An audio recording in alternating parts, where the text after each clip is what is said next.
Counter-cyclical payments work in kind of the same way as the deficiency payments, only they only pay out if price falls below a certain point.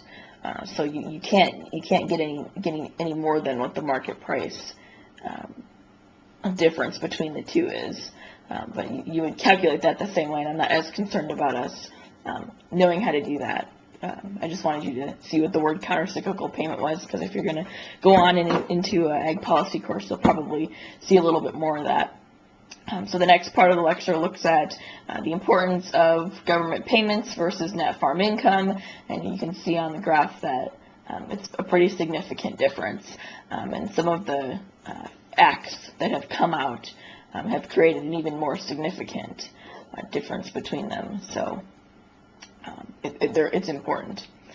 The government then decided that since these policies they weren't really helping, in a sense that they were hurting the government quite a bit, because they were paying out a lot of money for nothing, or paying out a lot of money for crop that they couldn't do anything with. So their new goal that they're focusing more on right now is trying to figure out how to increase the demand for the products. So their goal is to do what we call a domestic demand expansion program. And we say domestic because they're trying to do it here in the U.S. If you read through the book, you'll see that there's an export demand expansion as well. And again, if you're going to go on and do some ag policy courses, I would hold on to this book, because he does a very good job of explaining this stuff. But for the purposes of our course, it's just the domestic demand expansion ones that I would like you to know. So what their goal is to figure out what they need to do to increase demand.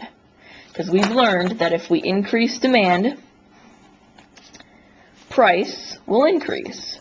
And that's pretty much been the goal of a lot of these programs, is to figure out how to get higher prices for these farmers. And so some of the things that they do to figure out how to get that demand to increase is they talk with the Beef Association and the Swine Association, and they tell them that they should do some advertising. So the Got Milk campaign is supposed to help dairy farmers. And when people see a milk ad, they think that maybe they should go out and buy milk, and it's supposed to help change those consumer tastes and preferences, which is one of our factors that shifts demand. So that's the main focus on what the government is trying to do right now, is with supporting prices, is to increase that demand from the consumers to make that higher price. And we know from experience with our economic welfare that if we see an increase in demand, that most of the time society for sure wins out, and the consumers might, and the producers definitely do. So they use some of that economic welfare analysis in order to figure out what would be their best option, and then are tossing some money into that ordeal. But they're doing it through the associations for different crops and products and animals, and trying to kind of have them take more of the brunt of the costs, since they're the ones that would benefit from that demand expansion.